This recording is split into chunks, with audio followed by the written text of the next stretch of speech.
joined once again on the Grand Old History podcast by Celtic author and historian David Potter.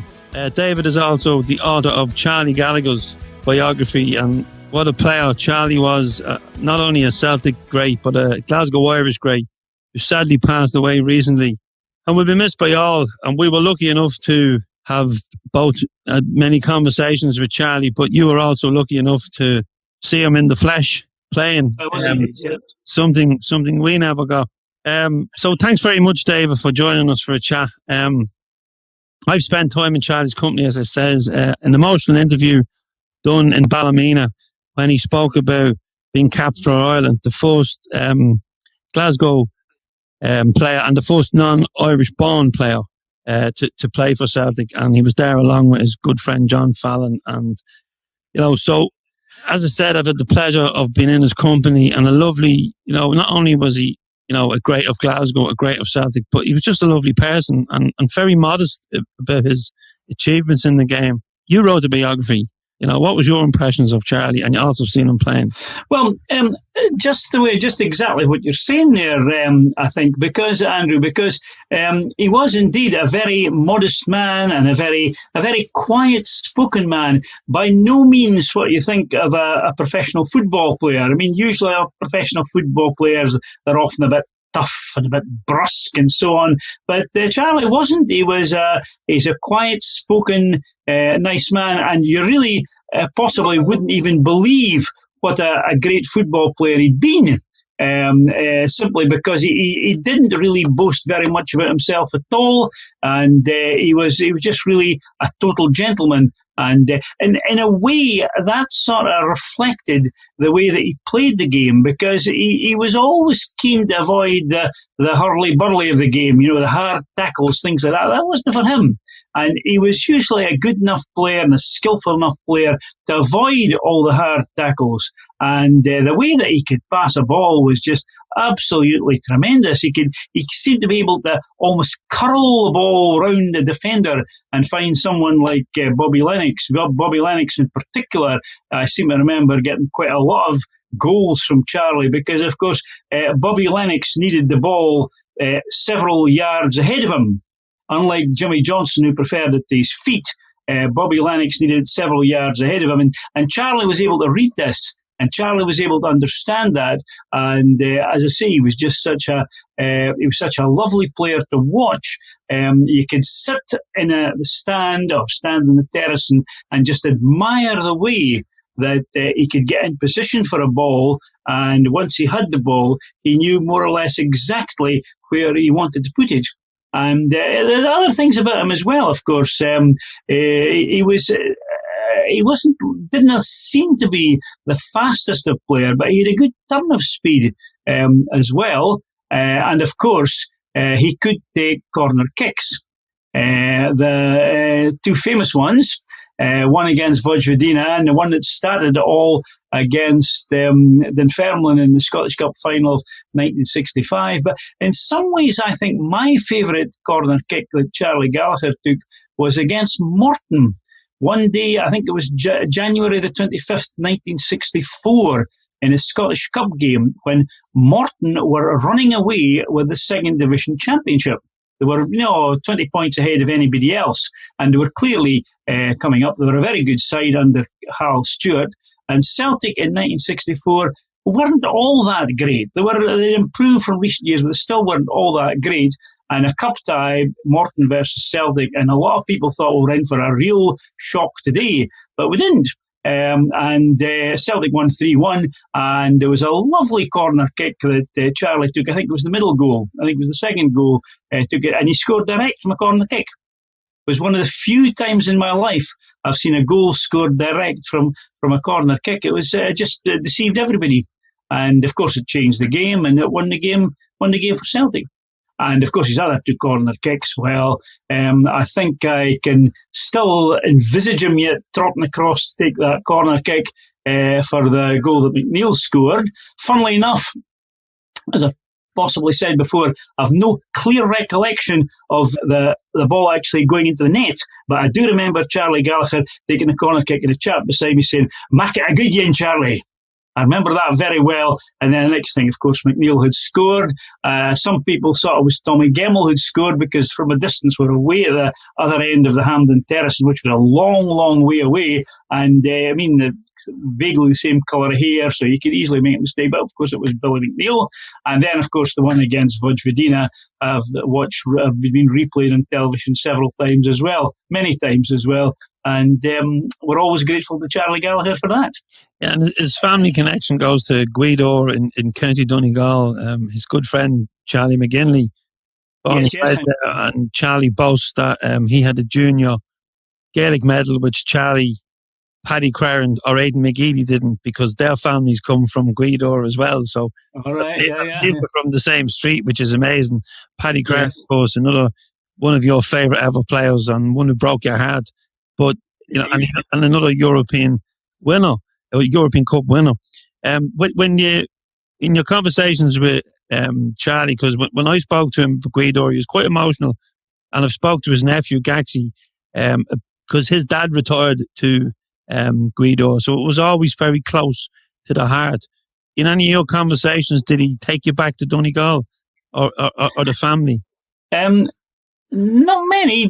When pushed, he would tell me about his family, but no, he was. I only really talked to him about football, and he taught me about his early days in Glasgow junior football. I remember him saying to me once you've been in Glasgow junior football, you have no fear, because nothing can possibly happen to you that's not happening in Glasgow junior football. Although they tell me that Ayrshire junior football is worse. I don't know about that. But as a man who's refereed Angus junior football games in the past, I know it's pretty tough there. I mean, it's no place for softies is junior football.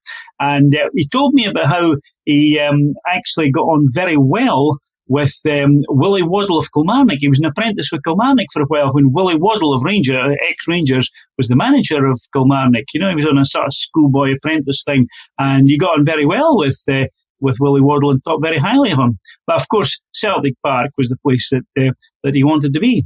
Yeah, indeed, a Gorbals Bhoy, and steeped in the Glasgow Irish. And I saw some lovely tweets when he passed away from people in Glasgow about, how proud the Glasgow Irish were of him.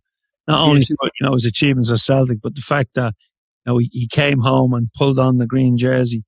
The Gorbals, David, it must have been a tough place to grow up, but it must have been, his neighbours and that must have been so proud of him when he made his debut for Celtic. Oh yes, I think they were. I think that the Gorbals, of course, was always well known as very much a Celtic supporting area of Glasgow, and they always said, when Celtic won something in the late 40s and early 50s, which wasn't all often, but for example, the 1951 Scottish Cup and the Coronation Cup of 1953, there was dancing in the streets of the Gorbals. And I mean, that was literally true. People would dance in the streets of the Gorbals, apparently, with people playing accordions and all sorts of musical instruments and so on. It was such an emotional thing for the Gorbals and for Celtic and for the Irish community in Glasgow. Yeah, and I think if memory serves me right, I'm going to have to dig out the interview. I'm not even sure what issue it appeared in the Fanzine, but I'm going to have to dig it out, because I think he spoke about Celtic winning in Hampden and him running out as a child to greet the team coming through the Gorbals. So yes. I'm going to have to dig that one out, because I can't see references for it elsewhere.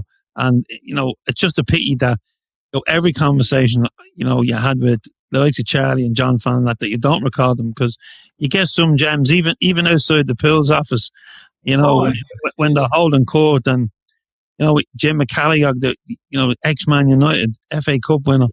These boys are hanging around, and as well as that, you've also got Tommy Stevenson, Charlie McGinley, and a few others there, and they're just full of conversation, and they tell you about different away games over the years and different names, and different players, and just a wealth of knowledge now. And I'm no spring chicken now. I'm in my 50th year. Well, my birthday's coming up soon, David, but I feel like a schoolboy when I'm in their company, because I'm in awe of some of the stories they're telling me. And how well that they can get these stories across in without sounding like they're actually talking about themselves. Yes, indeed. Yes, They're indeed. talking Yes. about someone else.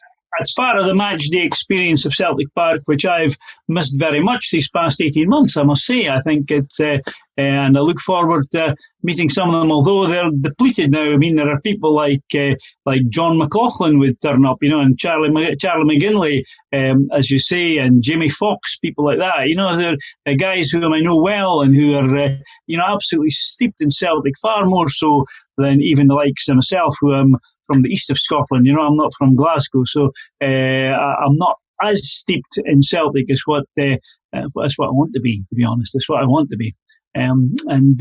But it's so great to listen to what they say, and I'll miss Charlie very much, because Charlie he would come along and he would never, if you asked him something, he would talk to you, and he was always glad to see you, and he asked how your family were and things like that. And he was a very sensitive soul, apart from anything else. And of course, latterly when he wasn't well, I mean, we missed him quite a lot. So. Yeah, and like I've some lovely memories of Charlie. He attended one of our St. Margaret's dinner dances over in Ireland. I think it was him and John Fallon, and I think, I'm not 100% sure if John Hartson was with him, but there was a more modern footballer there, and Charlie was just, I remember meeting him out, and there was a little wooded area, and he was there for strolling, and I met him, and here I am on my own, with this famous person who's played for, my country and my club, and just to have moments like that, to remember him by, and the stories he was telling me, and more so, like when you met him, he wasn't always talking football. He'd be asking a bit, as you say, how are you doing, and how's your body, and big Fallon's over there giving out. That was one of his lines. But and as I said, the interview in Ballymena he was quite emotional that night, talking about his career, which was lovely to capture, and it was captured by pen and paper, which is a pity, because we didn't have the recording equipment we have now that we can bring along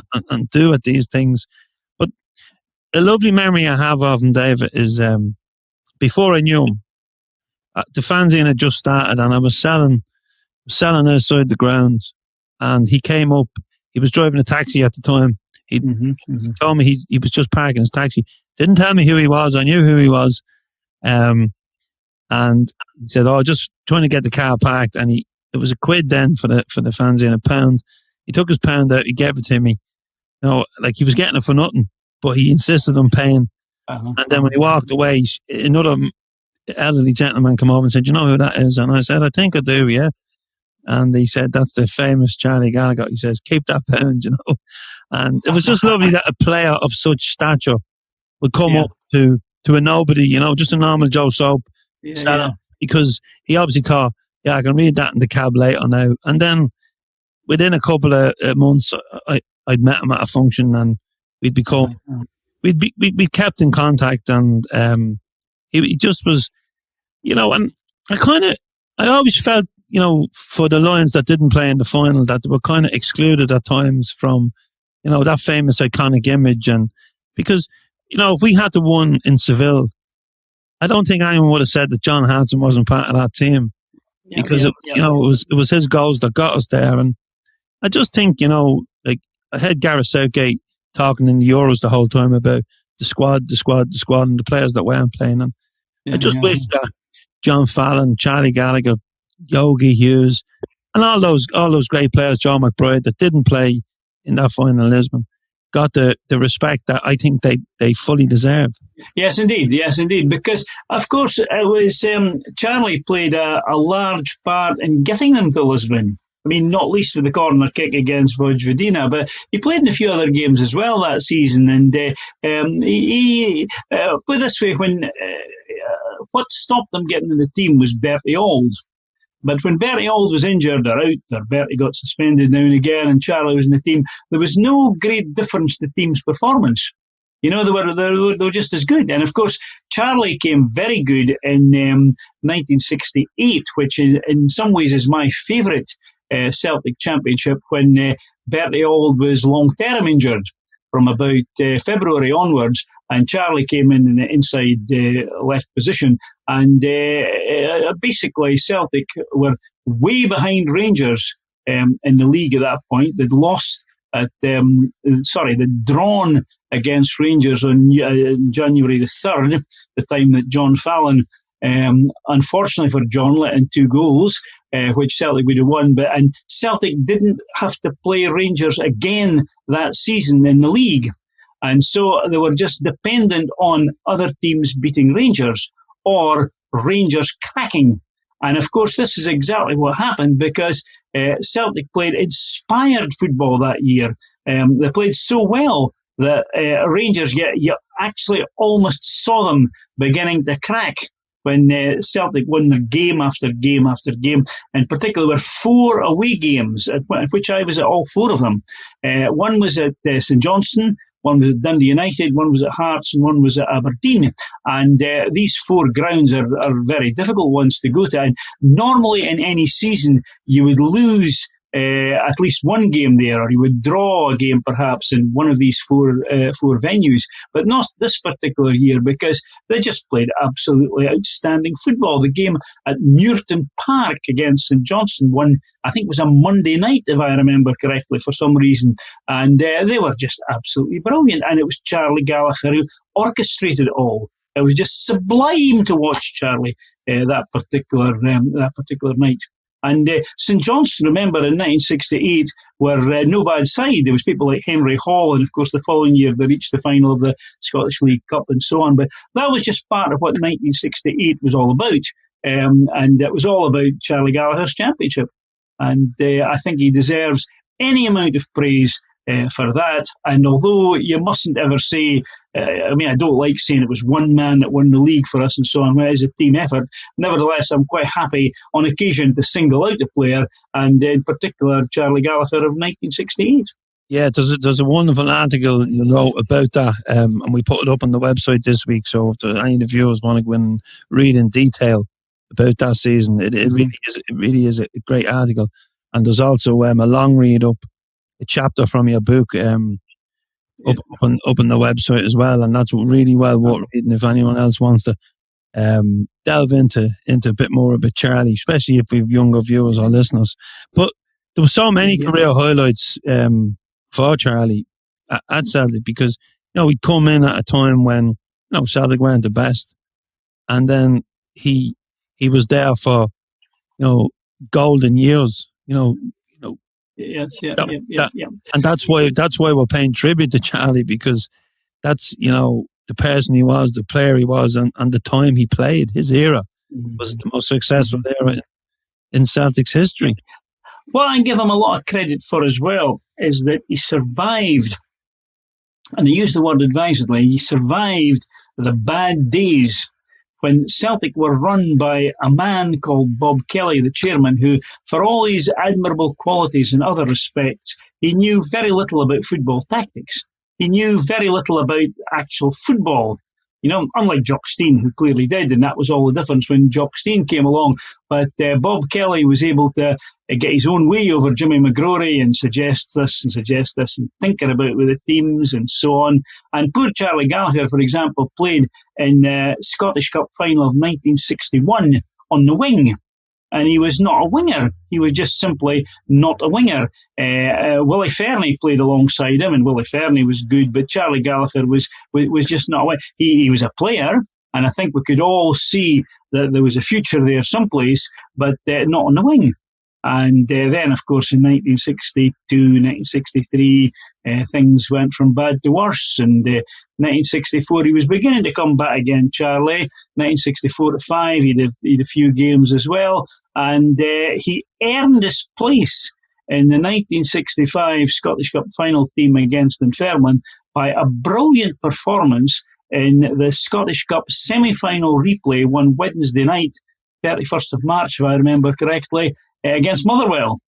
The team without Gallagher had played very badly on Saturday and had been lucky to get off with a 2-2 draw. And then Steen brought Charlie in for the replay, and he just took command. And Celtic won very comfortably 3-0. on the Wednesday night, and that was good enough to get him a place in the Scottish Cup final. But that particular spring, Steen's first spring, he kept playing about with the team, and you kept getting the lesson that if Gallagher was playing, Celtic played well. For example, they lost 4-2 to Hibs at Celtic Park. And then about a week later, maybe it was 2 weeks later, against the same opposition against Easter Road, they beat Hibs 4-0. And the difference was, of course, Charlie Gallagher. And Charlie Gallagher made all the difference, and he was picked for the Scottish misgivings about playing Bertie Auld and Charlie Gallagher in the same team on the grounds that they were very much the same player, as it were. And in fact, they had that particular game. They had 3 excellent midfield players in Bobby Murdoch, who was right half, Charlie Gallagher and Bertie Auld, which left deficiencies elsewhere in the team. And apparently, Jock Stein said afterwards they'd had misgivings about having Gallagher and Auld in the team at the same time. But they were both good enough, and they both did very well for that particular day. And of course, that was the day which really changed things for Celtic in 1965.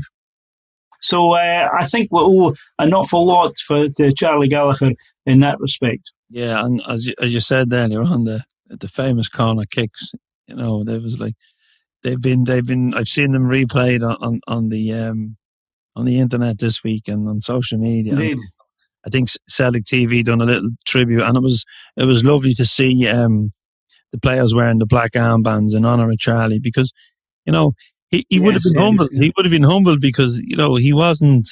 Him and Bertie were fighting for the jersey, but they were 2 different characters. Like Bertie is totally it kind of laps it up, whereas laps up the fame and so he should. But Charlie was kind of. I wouldn't say he was slightly embarrassed by the whole thing, but he didn't. He very seldom he would get up and speak.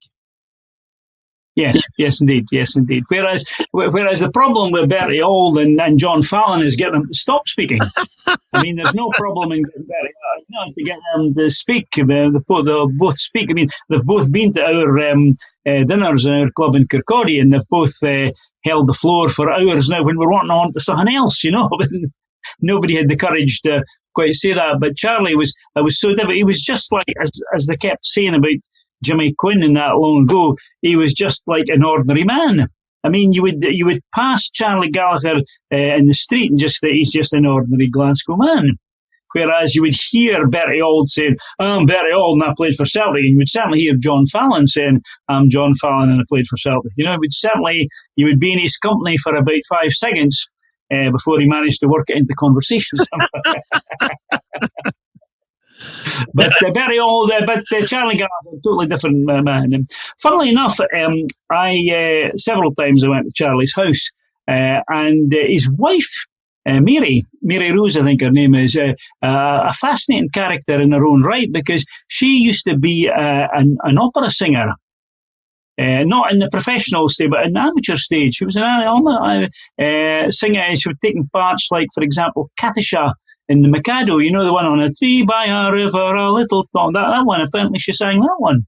So she was an amateur opera singer.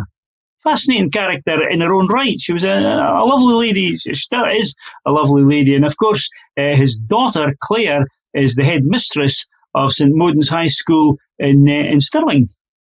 So, the family's done very well for themselves. And apart from the fact that Charlie played for Celtic, there's a lot to be proud of and happy about in that family as well. A lovely family. Yeah, and then it's so unusual to have, like if you have one good footballer in a family, it's good. But then if your first cousin from living in the Gorbals and from family from Gweedore, both Celtic players, both in the team at the same time, and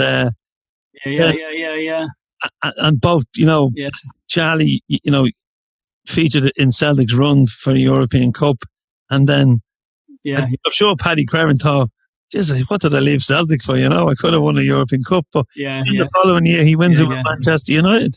So it's an amazing story about the family. Of course, if Jock Stein had been the manager of Celtic, Pat Crern would never have gone. He would never have left Celtic. He would never have gone to Manchester United or anyone else in the world, I don't think, if Jock Stein had been the manager. And you wouldn't have been heartbroken. I wouldn't have been quite so heartbroken, yes. For anyone that hasn't heard David speak before, Paddy Crern was I think his first Celtic hero, and he was devastated when he left the club. Aye. We said earlier on that we spoke about the Pools office and who holds court there, and I forgot to say Jim Ward is there as well. Jim's great character. Yeah. But I'd like to just pass on my deepest condolences to all Charlie's family.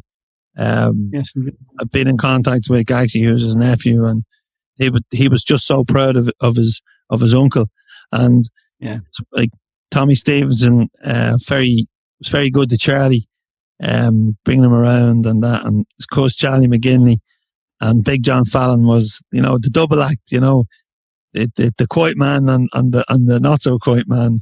And then, and as I said, Jim McCalliog, former Man United, the man who scored the goal against England when Scotland unofficially became world champions.